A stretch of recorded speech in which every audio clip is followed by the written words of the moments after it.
Buenas tardes. Well, good afternoon. Hello to all of you. Thank you for coming because the weather is terrible in Madrid today. It's like London. So thank you very much to all of you for coming here this afternoon to this presentation. Today we have one of our sessions for the Santander bank clients to give you information with regard to the market for 2024. It's a market outlook. And this event is a hybrid one. So while we have people here in the room, we have clients, as I say, connected up. As I say, they're in the room, they're going to speak Spanish, but you can hear it in English on the platform. And as I said, just like the conversations, you can also get it on Project Banking, Private Banking Spain. And now I'd like to hand over to Javier García Gómez.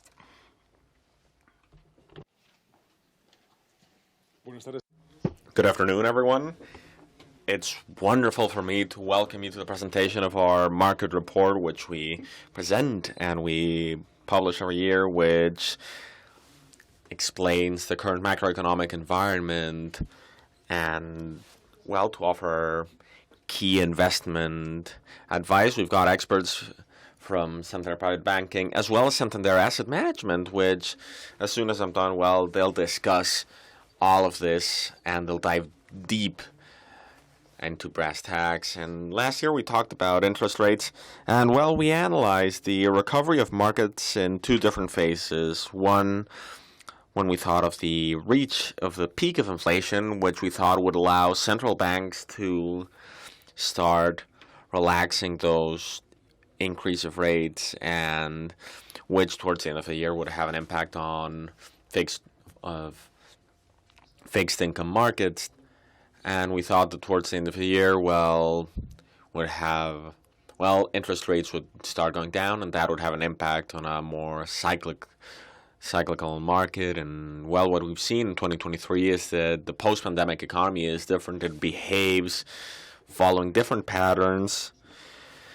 And the effects of rate increases in these last couple of decades have shown, well, more delay when it comes to generating effects, and we're all very aware.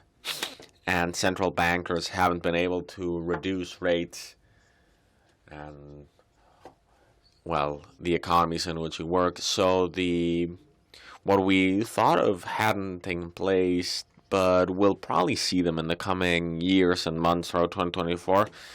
And, well, this is in order to summarize our central scenario, which our colleagues will discuss in deeper fashion. Well, economic growth is slowing down, but we don't expect a global recession. And inflation, we expect there will be a moderation of inflation. And in any case, we don't expect inflation to be below 2%. We wish.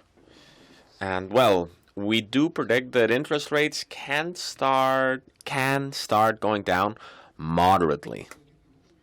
Having said this, when it comes to titles, last year's title was The Great Adjustment. Well, now I want to focus on this from the investor's point of view. And we talk about extending the investment horizon. So basically what we're seeing is that investors focus much more on forgetting investment opportunities which can come from extending our investment horizon. We're focusing a lot on the short term, and our job as advisors and bankers is what happens if we extend this investment horizon, and a lack of visibility of what might happen with interest rate increases, the increase of geopolitical tension in the Middle East, of course, well, means that investors focus on the short term, but interest rates are not going to remain as is indefinitely.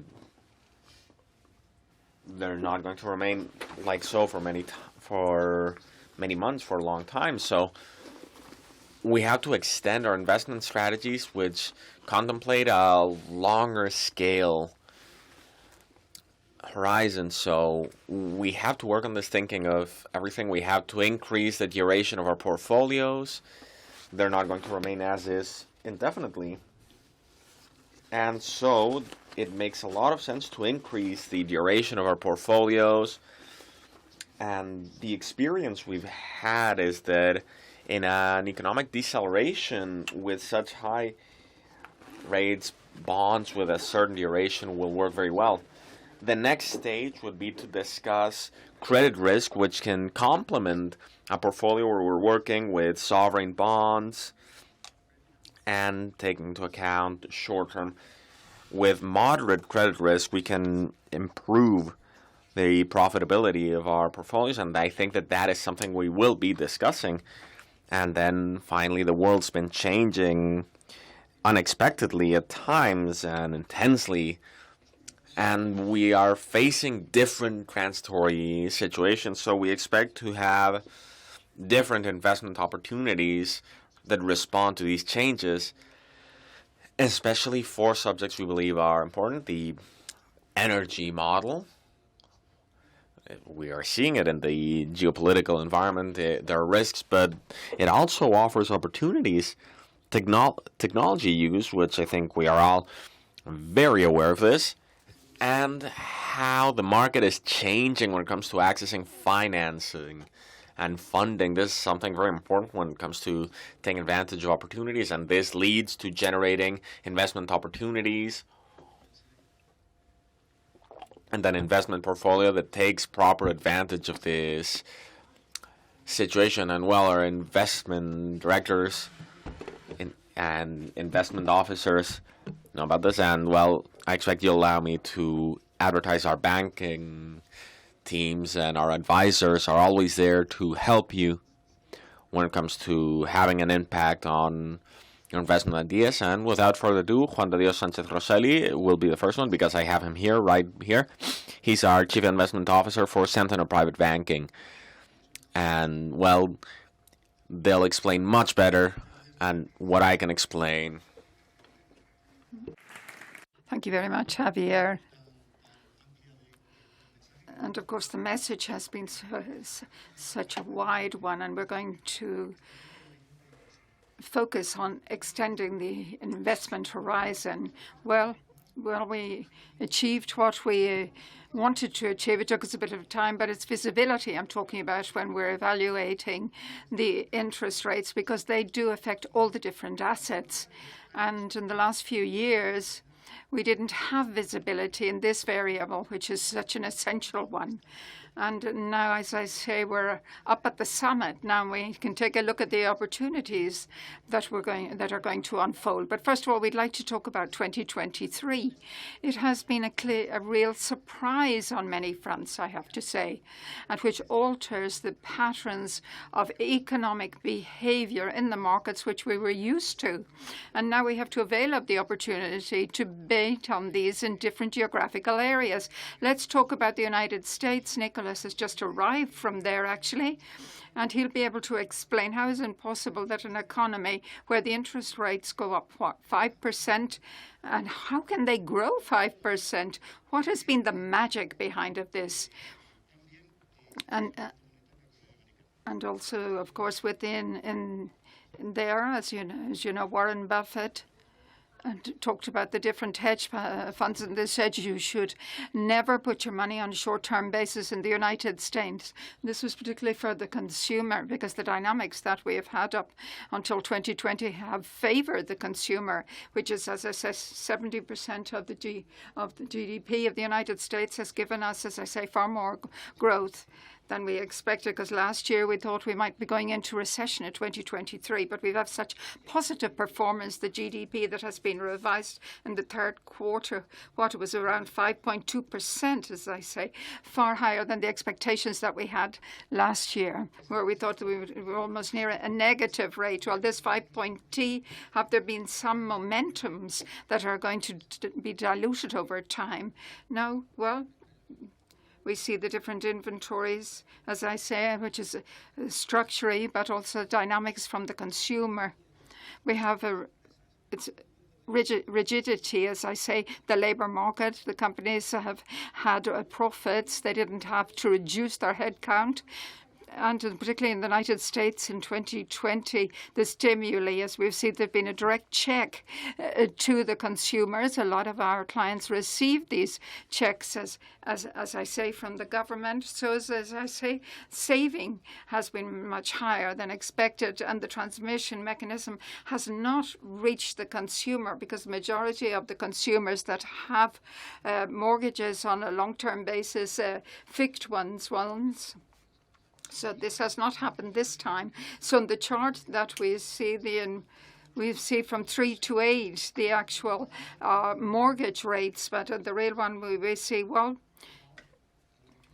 so once there is employment, as I say, then and this won't have such an impact on your interest rate. The interest rates won't have such an impact on you, but as of course, unless they're going to buy a house, and then the consumer then will increase their consumer habits, and then we could go from a growth scenario to recession scenario. But for the moment, we're not seeing that. So monetary transmission is taking some time more, but it's going to reach us, as I say.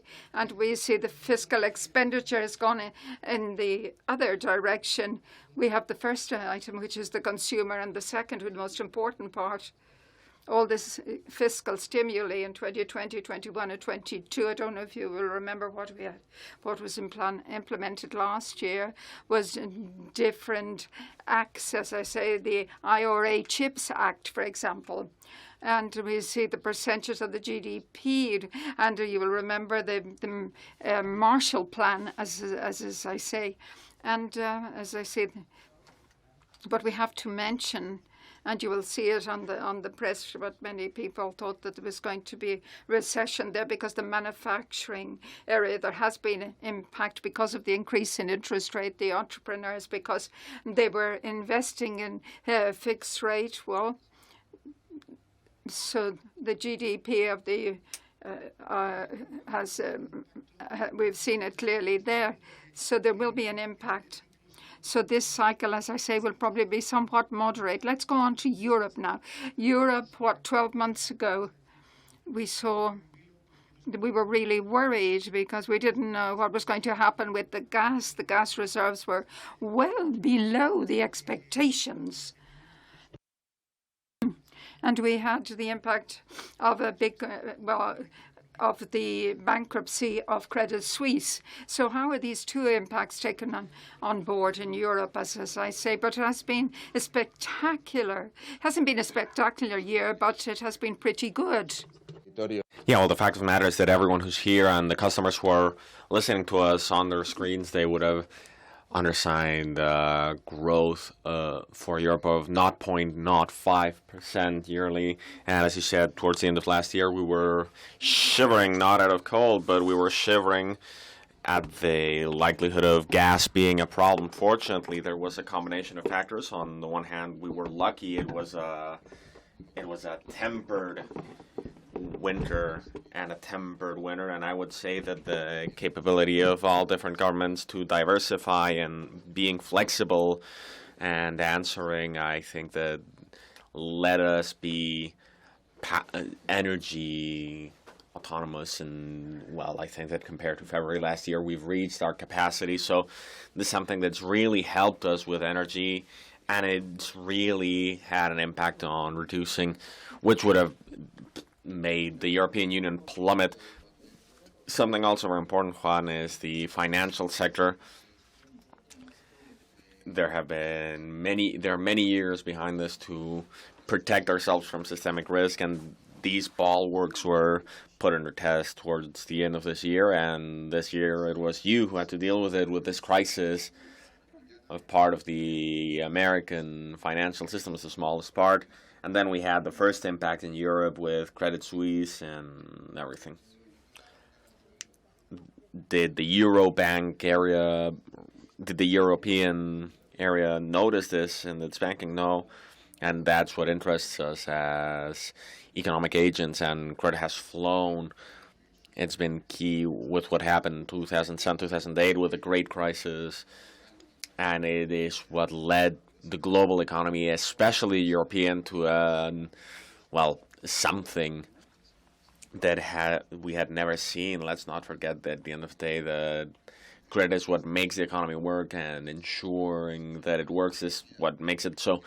Power and credit, energy and credit, reinforced the economic system and led the European Union weather the storm. And technically, Germany is undergoing a recession, and sadly, given the sad Ukrainian conflict, there's the false competitiveness of the German economy, and we've realized that the German economy wasn't there.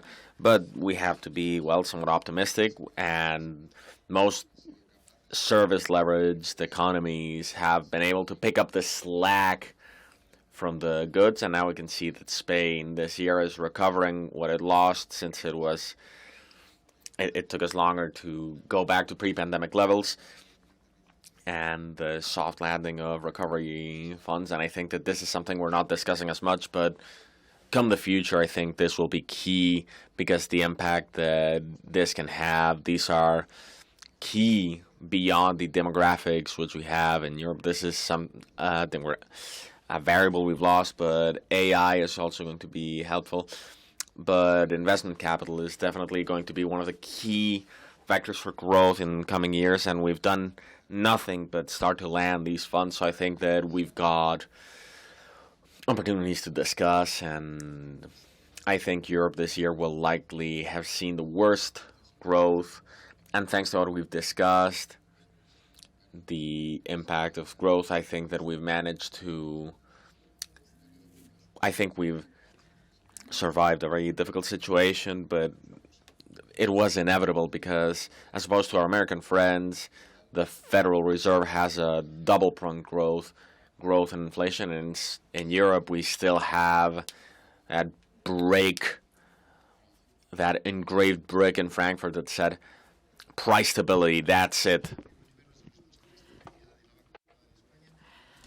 And now it was as I were going to go to another continent here with the collaboration of Jose Maffei, who is the global CIO of asset management, who knows Latin American region very, very well. In percentual points, the growth the greatest growth hasn't been in the US, it has been in South America. As you can see, the growth expectations of the two main economies, Mexico and Brazil, has changed radically, right, in 12 months.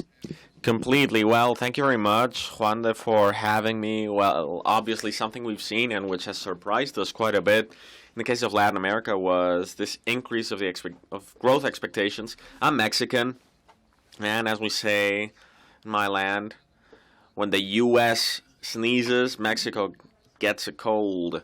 So our growth expectations in the U.S., we've gone over them, and this fear of recession has been assuaged. So this has been positively reflected in the case of Mexico. In the case of Brazil, it's somewhat different. It's related to everything related to the agricultural area, and I think that everything has been impacted. And I would say that Latin America is a very interesting case because, there are two key reasons behind this. On the one hand, when it started creating this inflationary process, they were very fast. They reacted very quickly, and there were rate increases. And this is the experience we have of living in countries with inflation. On the other hand, when it comes to public expenditure, it's also been very restrictive. So I would say that in the last 2 years, public expenditure as related to GDP has been restrictive. We're talking about 2% the year before last and 1% this year. So I think that our fiscal policy is healthy. And the most important aspect is everything related to nearshoring and how we're paying attention between China and the US and taking a look at these breakups, everything related to supply chains as a consequence of COVID, which has led the US to somewhat change how it devises its key trading partners. And in this respect, China, has fallen quite a bit. And now Mexico is the key business partner for the U.S., so we can see some anecdotal numbers there, such as Tesla, which has said they'll invest about $5 billion in a super factory there. We know that direct foreign investment is over $30 billion, so everyone is very happy with Mexico. So, well, yes, of course, we're following this very closely, and well, we'll discuss this when it comes to interest rates. We'll discuss it later. But yes, Latin America has wonderful trends, and this is something that our customers want to keep on discussing. So the last surprise that we've had in 2023, which was the boom of artificial intelligence. So ChatGPT is the solution or the application that we know most, but there's a whole lot of applications out there. And this has given a great momentum to the appreciation of the markets, really, which I've never seen so quickly come about in the last 3 decades. We give you this example of this graph, 7 different companies which are seen as leaders in the field of the boom of AI. And their market capitalization has been increased by 5 and they have a market capitalization now which is close to the 12 trillion that the European companies have.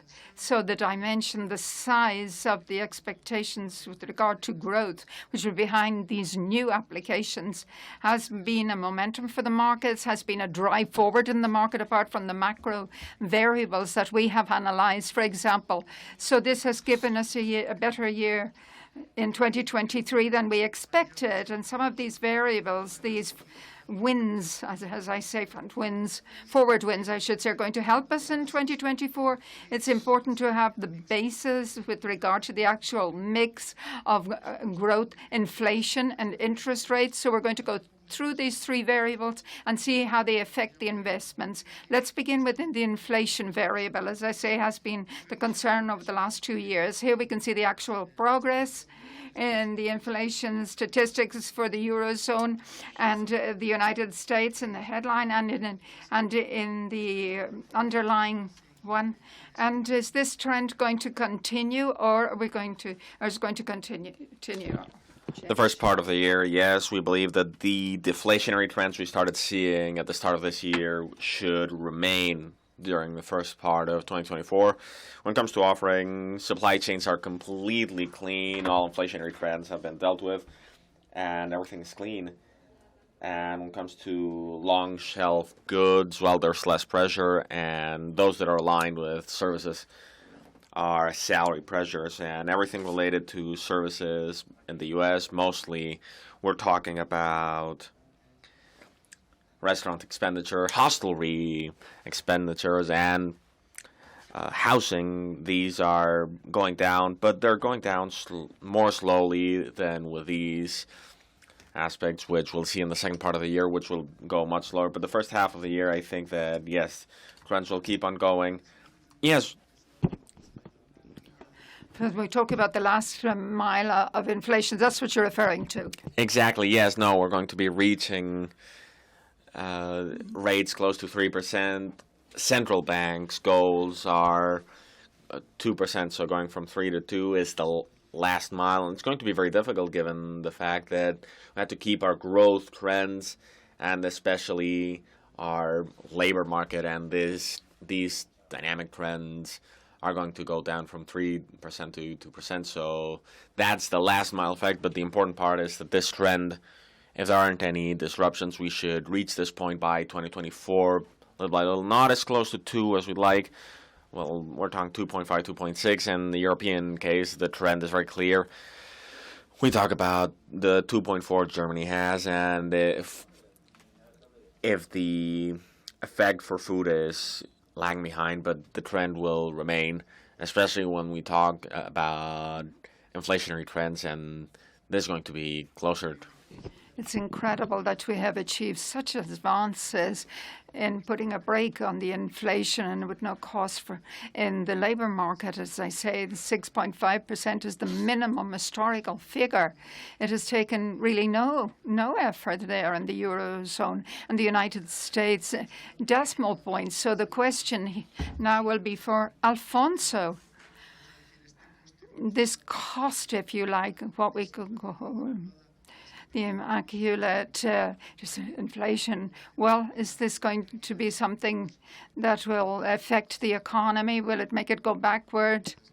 Well, the fact, Juanda, is that costs as of now are still minimum because there is some accrued cost, but this has been the most telegraphed recession we've ever seen. And I think that what I have to see now when we think of 2024, and I'm going to use more Anglo-Saxon terms such as soft landings and hard landings, recession, or what we consider will happen, which is slow adjustment, a long-term adjustment, but a non-traumatic adjustment, a long landing, a long-term adjustment. And we believe that this is going to be this way. Thank you very much, Nicolas.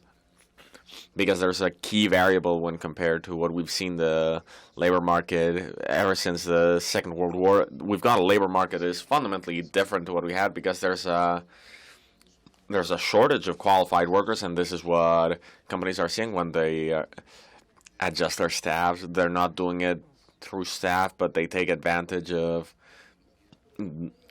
the advantages of technology, adjusting worked hours and using other flexibility tools that help unemployment not grow and to ensure that employability remains at a reasonable level, and that's a differential element. And I think that something else that's also very important is the starting point of private balances. So companies both companies and families in the last couple of years have, on the one hand, they've deleveraged themselves, which have helped them face these rate increases with less obligations, and they've taken advantage of these interest rates, which we can say are really atypical. And well, this has led families to have very attractive rates, and companies have played an intelligent role, and they've gotten cash so they can face this. And this is what I was explaining.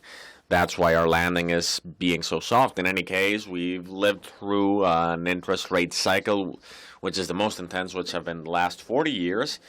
And let's not forget the Federal Reserve started increasing rates in March 2022, but they went over 500 basic points, and this hasn't really happened ever before. Will this have an impact? Definitely.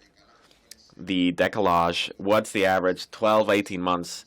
It's 20 months ever since the Fed first raised, and, well, as you said, our last quarter's growth was of, 30%, but since at the end of the day, consumption has to notice this, especially for all those strata from population with lower income who are more interested in variable funding and who would have a more interest in marginal consumption. This will have an impact on consumption, but it doesn't seem it's going to be dramatic. And then we start for investment levels from 2008 to 2020, the lowest when it comes to. This means that we've taken off from a really low labor position, and everything related to investment levels tend to be higher, and that's something that calms us when it comes to avoiding a recession. So, Juan de, when it comes to 2024, yes, this is a moderation scenario, not a recession scenario. Long landing, yes, no hard landing, but now take a look at the paradox. We've gone from last year, from that telegraphed recession, and now this is a Goldilocks, more or less, growth that's in line with what we expect, controlled inflation, and at the end of the day, that when it comes to Goldilocks porridge, it's finally going down temperature-wise. So I think that our current scenario is nothing's going to break, but it is going to be moderated. Better than the soup of inflation, right? So the growth, as I say, let's take a look at the growth rates that we expect for 2024. They're going to be somewhat below the potential growth. So we're going to be missing out on a little bit of growth, as I say, to be at the optimum temperature. What the central banks are going to do with these two variables is what is important. With this equation of growth and inflation, Jose, what do you think is going to happen with the central banks? Well, I know a little bit about this. We can take a look at the graph we have on screen. This is the basic behavior of central banks in emerging economies and central banks in developed countries. And, well, ever since 2021, there's been a trend from central banks to increase rates, and fiduciary policy at the end of the day is a reaction to inflation. And, well, having such high inflation rates, well, you have to increase your monetary rates to slow down this activity. So, as an example, in the case of Brazil, we've had 12 increases in developed economies, 12 increases, and we've reached 13.75 in our rates, so very high levels. And, well, as I mentioned earlier, in Latin America, this monetary restriction policy started a little bit earlier, and then the UK central bank, followed by the Fed, followed in their steps. And, well, logically, what they've done is basically they've had these interest rates increases. In the case of Latin America, we're already seeing that the stoppage of the cycle has reached its high point, and we've seen the sense in Brazil and Chile, which are, yes, the three last lines. Exactly, yes, because inflation there seems to be under control here, and we'll discuss this later, but this offers us wonderful opportunities when it comes to real rates in these economies. And, well, we'll discuss this later, but it would appear that developed economies have already reached their peaks. So this phase, as I say, we can see very clearly in this chart, it's coming to an end, right? So it has been an adjustment, which we will call tougher, if you like, greater than what was expected. And we hear higher for longer. Can you explain exactly what they mean by that? Yes, definitely. No, we can see this very clearly in our graph. We've got the red line, which are the Fed's futures of the rates. And, well, basically, I talk about three aspects. January 2022, from January 2022 to November of that same year, that was the first stage where there was a very relevant rate increase, especially the Fed. I think that it increased about 400 basic points, and it was far too aggressive, especially when compared to the levels, and the duration of those levels tends to be very high. And along with this, expectations of long-term interest increase. Then we have the calibration stage, which is when we started seeing there was a tension given by these interest rates, and a lot of banks, regional banks, in the case of the US, Silicon Valley Bank, of course, among others, and Credit Suisse in Europe, approximately March 15th. Well, we can see that that was the highest point of tension, but very quickly I think that the Federal Reserve saw that it was a very localized problem and that they could keep on going with their increases plan, which we lead the higher for longer phase, in which we expect how long inflation will reach our targets, both the Fed's and the SED's expectations. So, of course, this course is still very restrictive, which means that the long part of the curve, which is the blue line, which is 5 years and 5 years, well, this has had a very relevant increase.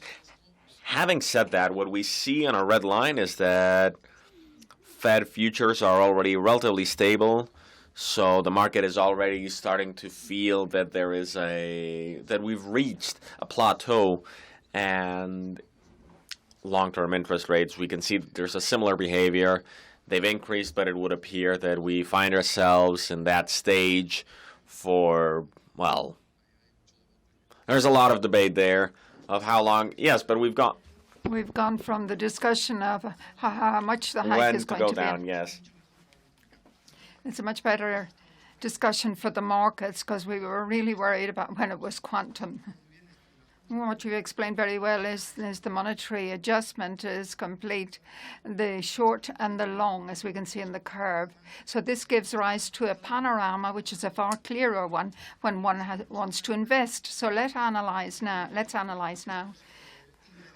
These different ingredients we have of macro variables, exactly what one should do in the market. And our message is to go beyond short term. First of all, we want to put up a graph with regard to short term because, as I say, a profitable short term is what has been missing. As I say, it's something we really missed. And on the left, you can see the nominal rates in blue and the red ones and the actual ones. And in the Eurozone, we can see we've almost gone through the desert, right, where short term was definitely penalized. So short term investment, of course, is very, very important in the different portfolios and gives us terrific certainty, and we really have missed it. So in this part, we could say this ingredient that has been missed, well, now we have it available. And the rates, as I say, are very attractive. Okay, this is something which we don't need to explain the 44 pages of our report to our clients because everybody is realizing this, and all the investment flows, 100% almost of these in the Eurozone and the US are in monetary. So the message that we want to transmit in investment is to go beyond the opportunities of short-term investments, because short-term investments have one problem. It lasts for a very short period of time. So the message that has been given by our colleagues, as I say, the central banks are thinking about reducing these. And of course, we have such good inflation rates now, but we're going to have lower ones, and we have to complement the opportunity on short-term basis with other strategies that will allow us to extend this opportunity at such high rates to a greater or a longer period. This is the narrative behind our report, as I say, and we see 6 different strategies here. We begin with the most obvious one, where we are to a high level of conviction to alternatives that make sense while we actually extend the period of time. So, Jose, you have to talk about the clearest one. Why do we see this opportunity so clear, the one of extending the rate? Well, we've got this word here, duration, which, well, instills and fills us with respect. And I think that this is something that we hear a lot in markets, which is not to go against central banks, and this has a multiplying effect on returns. And what we can see here in this graph is the evolution of short-term interest rates for the Fed, and then we can see the evolution of our interest rate 10 years down the line.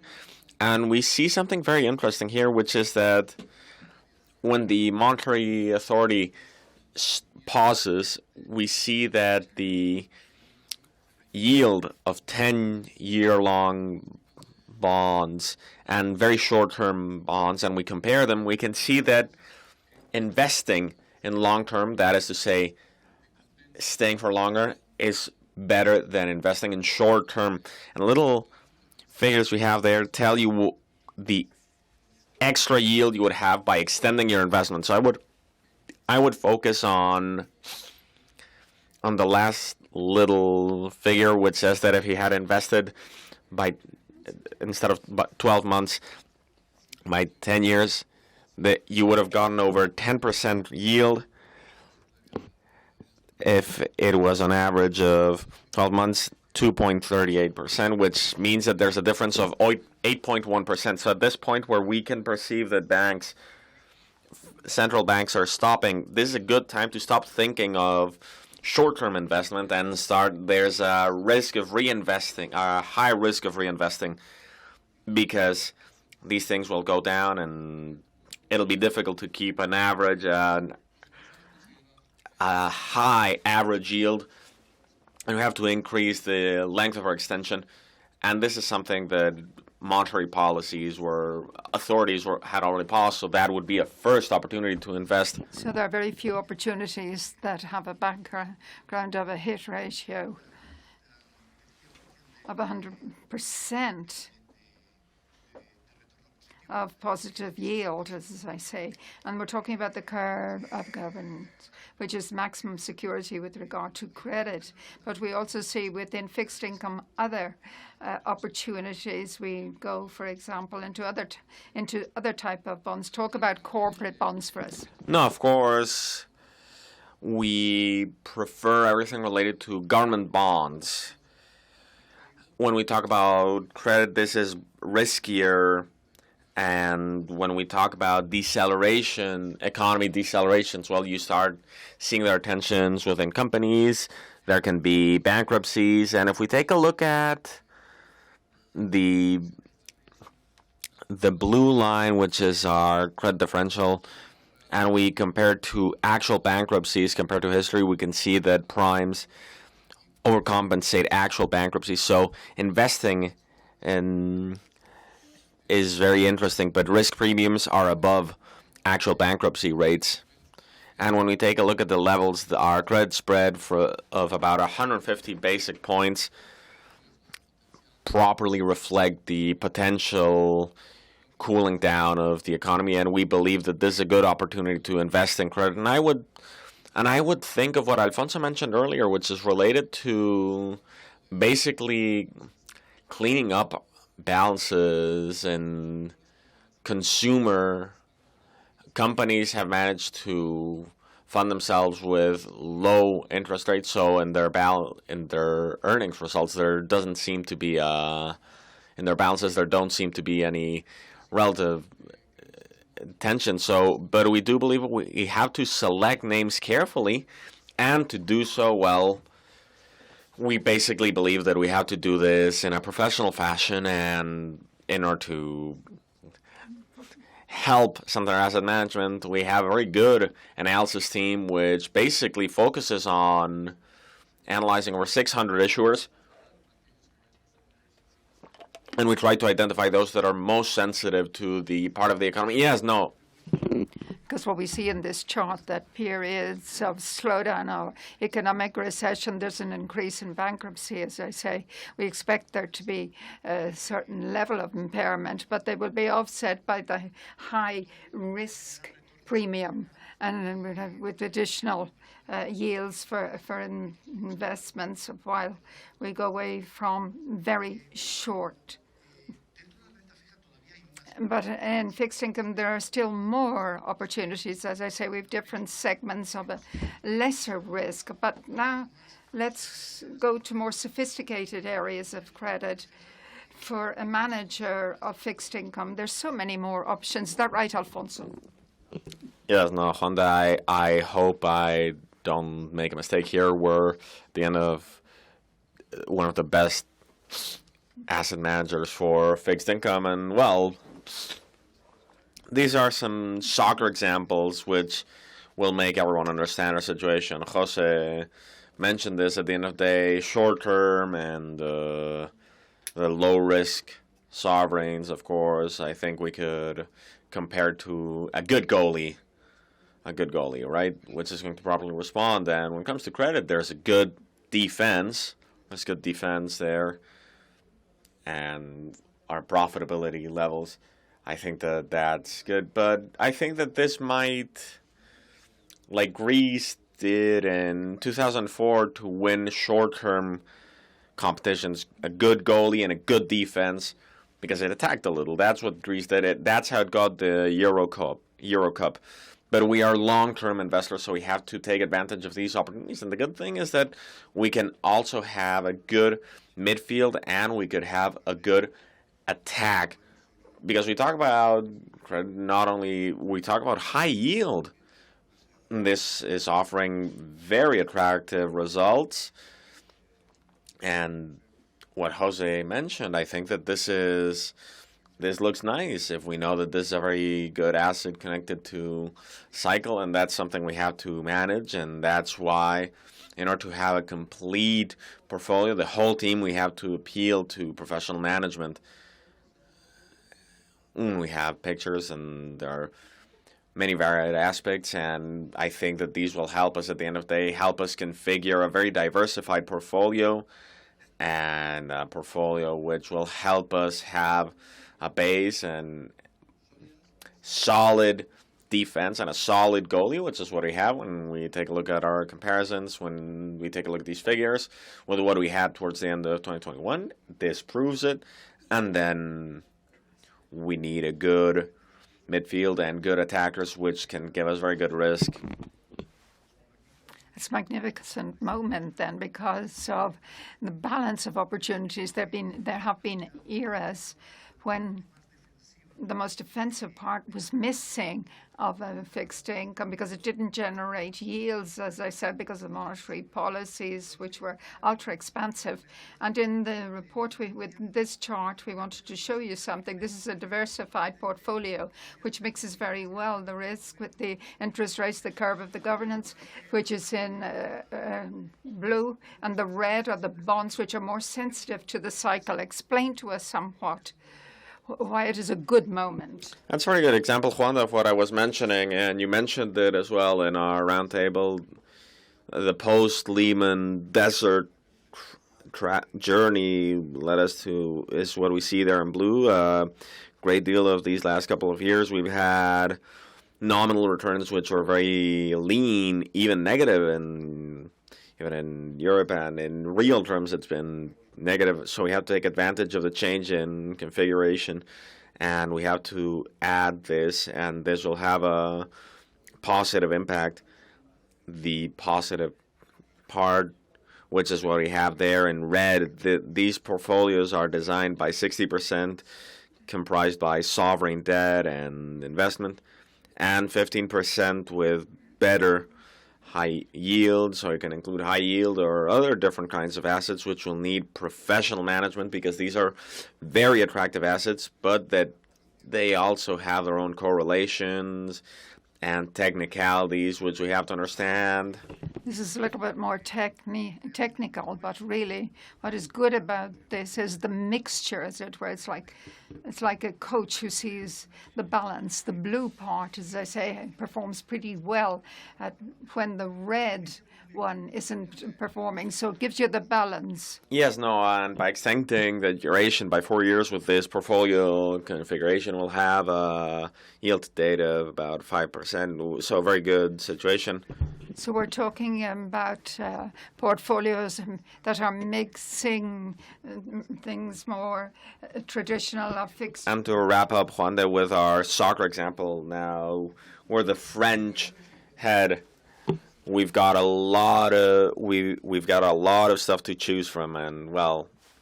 Yeah, we have a football preference there. I see it clearly. So let's go on now to the equities market. Because while, as I say, we have the horizon of investment extending, well, we're coming to the essential part. Nicholas, let's talk about what are the clear variables to invest in in equities. Let's take a look at the profits that can be obtained from that, the yields. But as I say, profitability, risk on a short-term basis, it's not perhaps so positive as fixed income.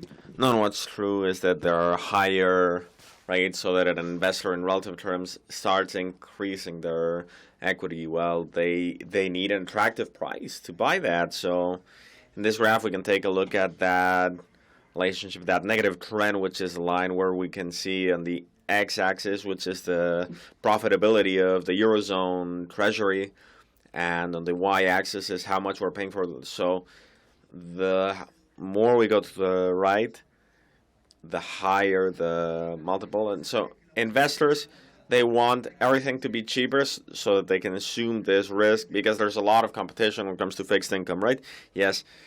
And historically, stock is fair value, and it's not too expensive.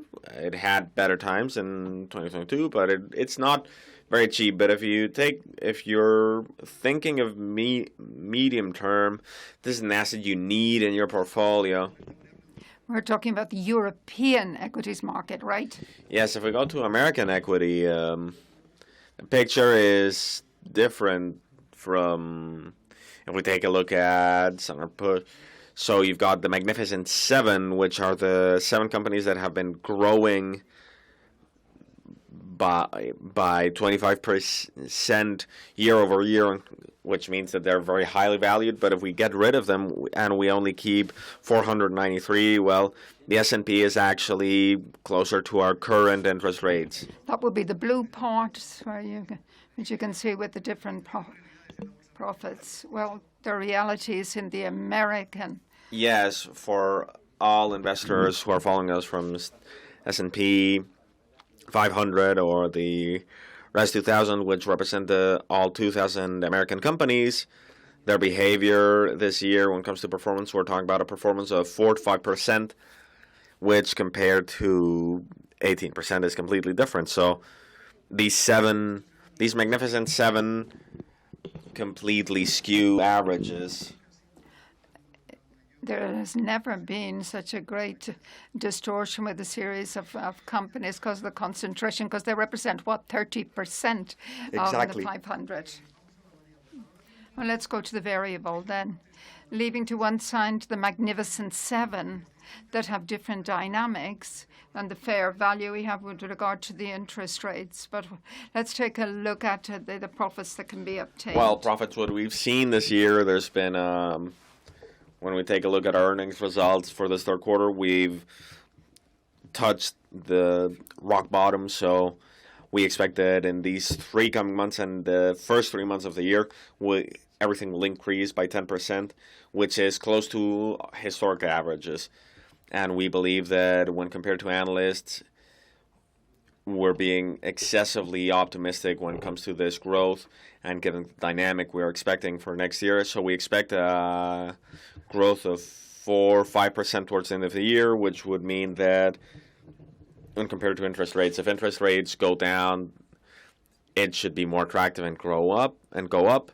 And if companies really to reduce everything will be positive. We keep our volume and price margins well. We can see that this will meet usual yearly requirements, which is 7 to 8%. And well, this profitability has a greater risk than fixed income. But on a horizon, on a short-term basis, as I said, the comparison, well, we always measure it in terms of risk. Exactly. If we research everything and equity goes down, the advantages of positive equity goes, well, it grows very fast. And having invested 20 years in stock, the likelihood of having negative increases goes down to 0. It is one of the messages that we try and explain to you in the report. So as I say, when we extend the time, the asset par excellence, from fixed income to equities, and we're taking a look at expectations with regard to profits for next year. But if we lengthen the period, we'll probably get to the averages, as I say, of profit growth in the American Stock Exchange, which was 9%. Exactly, yes, and we can't lose focus. Economies grow on average, and they don't shrink. So usually when we take a look at European and American stock markets, they should grow beyond GDP. So individual companies have to go above fixed income. There's another way, as I'm saying, is using different options, and these are assessed in such a way there's lots of opportunities because they're very cheap. Yes, well, in an active management environment, our customers always, we advise them to have equity, and as of today, in having the opportunity to cover your portfolio with options, it allows you to reduce risk when volatility starts increasing. So it's very important for me For customers who are here for over a year, they need equity, and they need to allow managers, be it in one way or another, can mitigate the risk whenever there is things to correct. That is very important when we're using securities that have more volatility, more risk. Magnificent Seven, for example. On this chart, well, the time is against us. As I say, we're not going to be able to explain it in great detail, but the message that we want to transmit in this chart is the following. The disruption of AI is having an effect in improving revenues and profits in the companies far greater than the impact that we had with the disruption of internet. Comparing the growth of revenues of NVIDIA, which is the most represented one of AI, with Cisco, it was the most representative company of internet, Cisco, and if they were growing, if they were multiplying by 4 their sales, well, now NVIDIA is multiplying it by 14. So we're seeing the terrific opportunity that exists out there, playing with the companies that have greater growth, but with more risk. There are 2 additional opportunities that we mention in the report, and these 2 opportunities is for dilated horizon, because they have a liquidity premium, as I say, or for Peter, or a wider maturity period, the private markets. The investors, as I say, are used to building investment portfolios with, as I say, listed instruments. But now we see that financing of the most important projects now are coming through private equity and private debt. To invest in these funds, as I say, you have to sacrifice liquidity. These are more complicated instruments or vehicles, but the returns we see in this graphic are the yields here. To invest in private markets has a liquidity premium for investors that can invest, I should say, in those longer terms.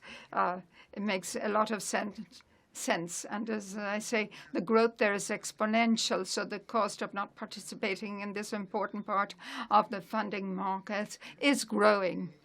And in the report, we have a section of one with regard to 4 disruptions in 4 different areas. In the markets, first of all, is the one that we mentioned just now, the private markets that have a size of 13 trillion, and we expect this to be multiplied by 2 to 26. And then the energy situation, which is going to bring about investments in energy infrastructure for 55 trillion. And the impact of AI, artificial intelligence, which we feel will improve productivity in 16 trillion. And we have to include here, of course, the change that is going to take in all the supply chains and direct investment as a result of this conflict between China and the United States, which Jose explained very well how companies are benefiting in countries like Mexico, and this is going to have an impact of 20% on world trade.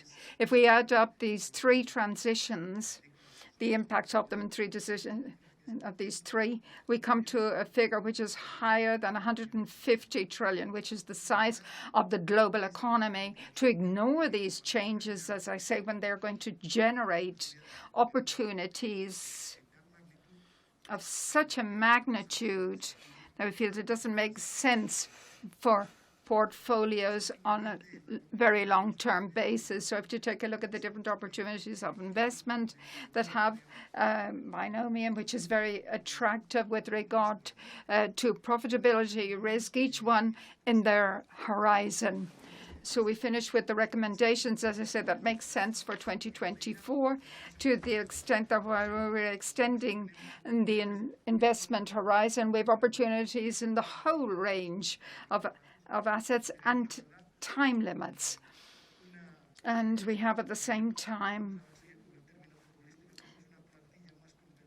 we have, as I say, a headcount more compensated, if you like, to play a good game, as we would say, if we were talking about football teams. So this will improve, as I say, the gradual improvement in inflation and this economic cost of as I say, balancing things out, and as our colleagues have mentioned, and we could have some questions maybe from the audience. Have we some time yet still for these questions? Have we some time?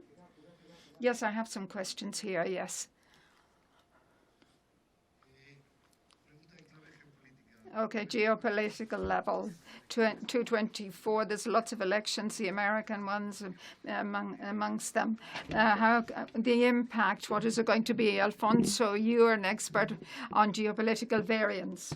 Well, you have to analyze them humbly, because if I had a crystal ball, I wouldn't be here given the current situation. But this is a complex year, and at the end of the year, geopolitics are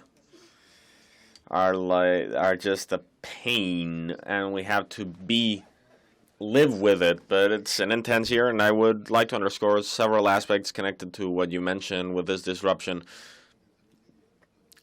These are potentially disruptive events.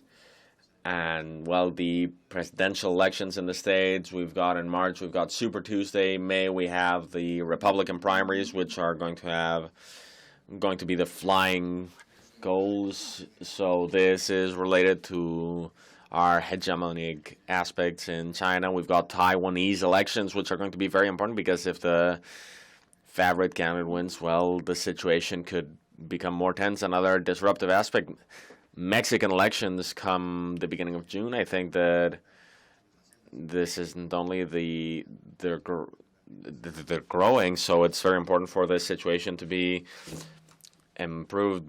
Europe, May, elections in May, energy transition, fiscal aspect. So this is a very interesting year, and I think that, Nico, you have to come on. The water's just fine. Yeah, our presidential elections, well, I think that there's going to be much ado, but I think that for some time, the Republican candidate, Trump, right now has 60-something% of likelihood, and then you've got Ron DeSantis, which has about 15%.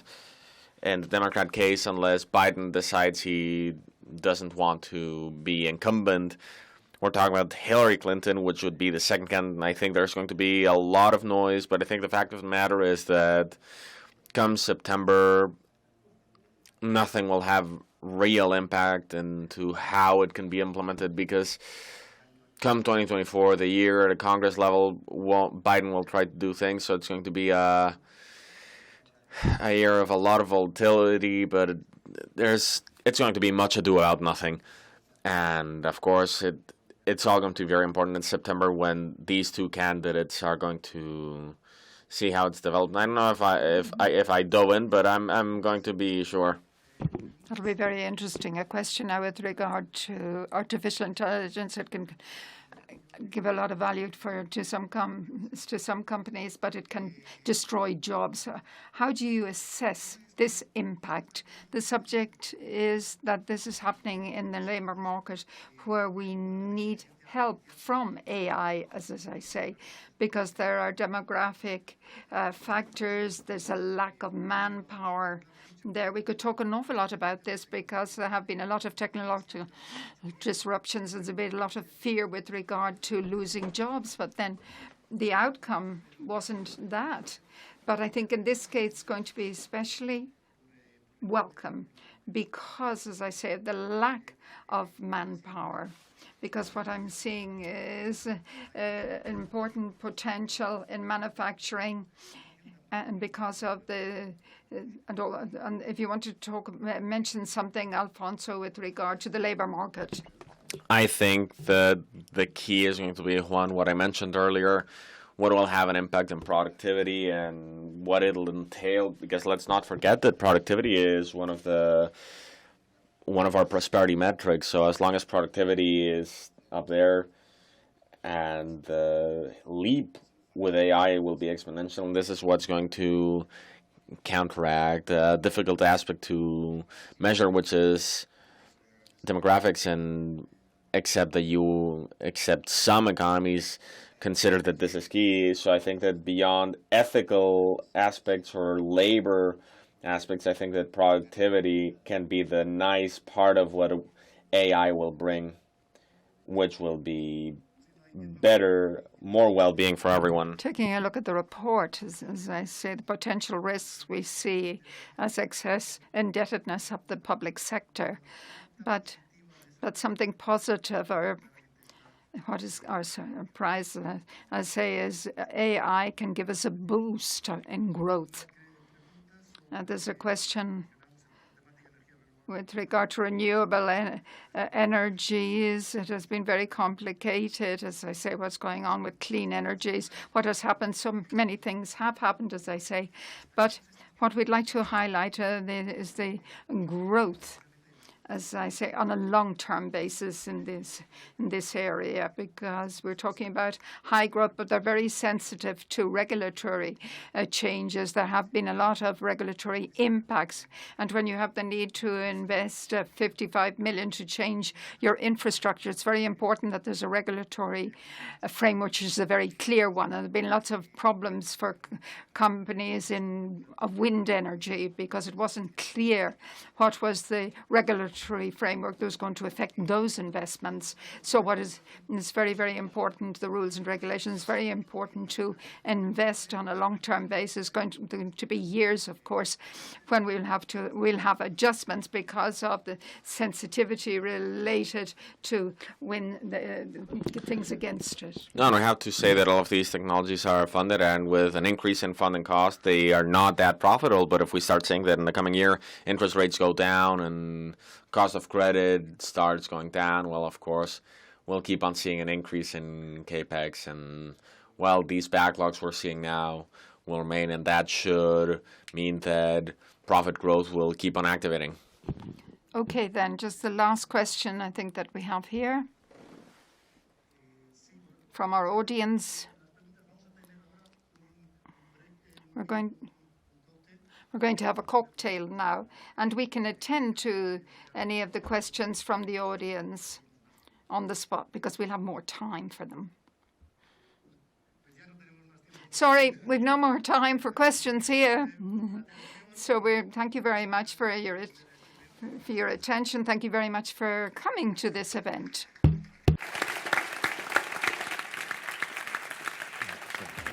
No estaba.